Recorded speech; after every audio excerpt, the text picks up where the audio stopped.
VBN, The Rich Video Blog Network, home to weekly NFL predictions, great personality profiles, great professional wrestling video blogs, great sports video blogs, great MBTA video blogs, and a whole lot more. Collection of my work goes back to June of 2014 on various social media websites. RVBN, the only video blog on the internet that matters. Time now is 7:39 in the morning, Berwick, Massachusetts, on Saturday, April 22nd, 2017.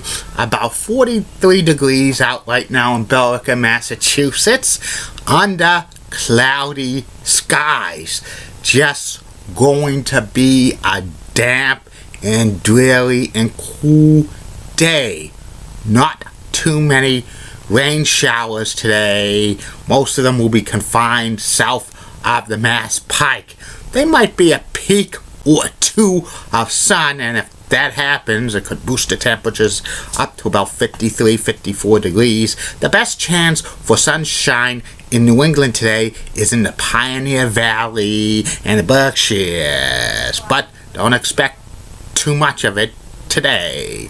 Some news to report on the RVBN Newswire. The Baltimore Orioles beat the Boston Red Sox by a score of 2-0.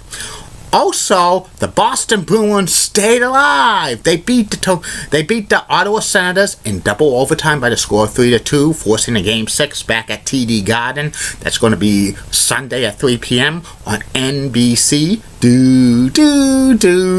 Wish Al Michaels and Chris Collinsworth would call the action. That would get big-time ratings, but they're not hockey announcers. The Boston Celtics beat the Chicago Bulls by a score of 104-87. Celtics are back in the series.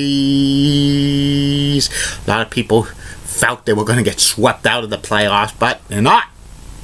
So they are guaranteed at least a fifth game back at the TD Garden.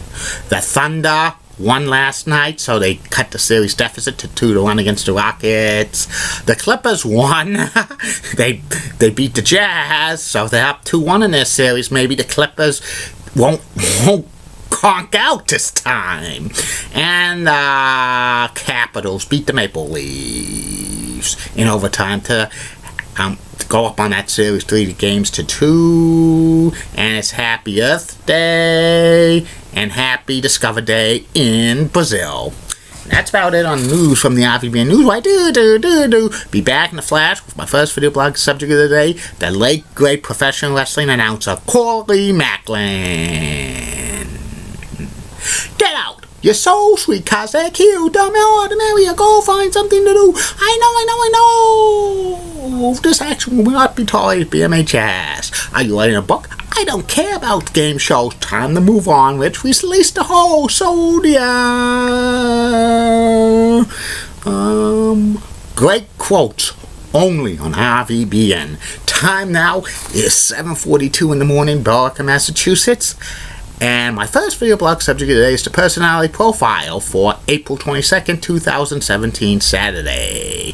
Last personality profile of the month, because the last week of each month, the personality profile goes on a list. And today's personality profile is about the late, great professional wrestling announcer, Corey Maclin. Corey Maclin was known for his work on USWA Wrestling and Memphis Wrestling for many, many years.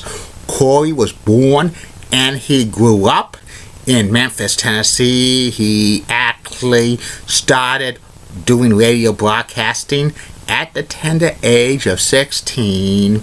He was a host on a radio station out of Memphis, Tennessee, hosting the gospel shows. Eventually, he became a program director of a gospel radio station in Memphis, Tennessee. He was 18 when he became a program director, probably one of the youngest program directors of all time for any radio station in the United States.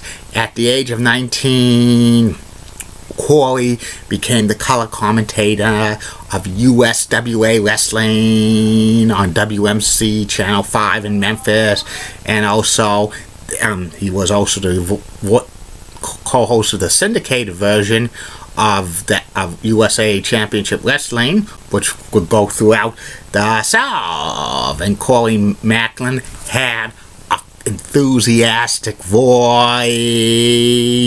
It was always imitated. The King!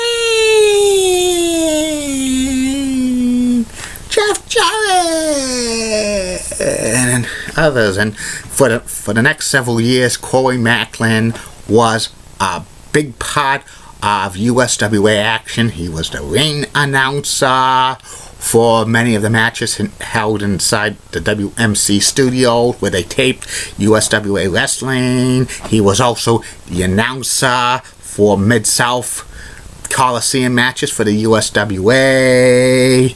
Corey's interviews were very, very awesome and sharp. He was very enthusiastic. He had so much charisma. He was probably one of the most exciting professional wrestling announcers to come along the pike in a long, long time. When the USWA folded, Corey continued to work and popping up various Memphis promotions. He also continued to do his radio work, and he was awesome. Later on in his life, Corey ran for county clerk in Tennessee. I think the county that Memphis, Tennessee is in, but he lost. He actually got into the ring a few times in the early 2010s. He became a heel, and he feuded with Jerry the King Lawler in a few independent shows in Memphis, Tennessee.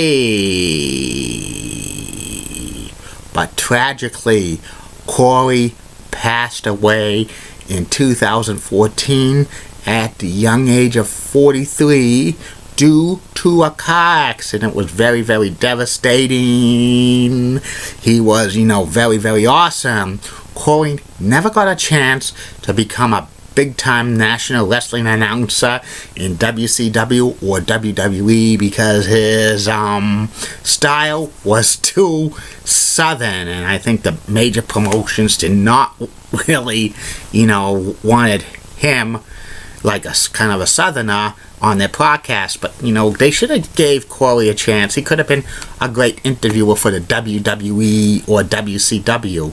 But those things happen. And that's about it on Corey Maclin. I'll be back later. Facebook, YouTube, Twitter, and Google Plus with more video blogs for you. First video blog will be about the podcast, the SI Media Sports Media Podcast by Richard Deitch. And third and final video blog tonight will be about the WWE House Show card results from Madison Square Garden on May 27th, 1988. Keep calm, everybody. I'm a Julie Ben Guy. Molly was blood. WCC rocks last night like Elizabeth Hot, so stunning. She's the best. She's got the second best legs in Orlando, Florida. Amy Sweezy's awesome. Amy has the third best legs in Orlando, Florida. Linda Church of WPIX Channel 11, Central Wrecking Cougars, got the best legs in New York City, bar none. Bobby Gibbs of ABC 11 has sweet Southern accent, best legs in Raleigh, North Carolina.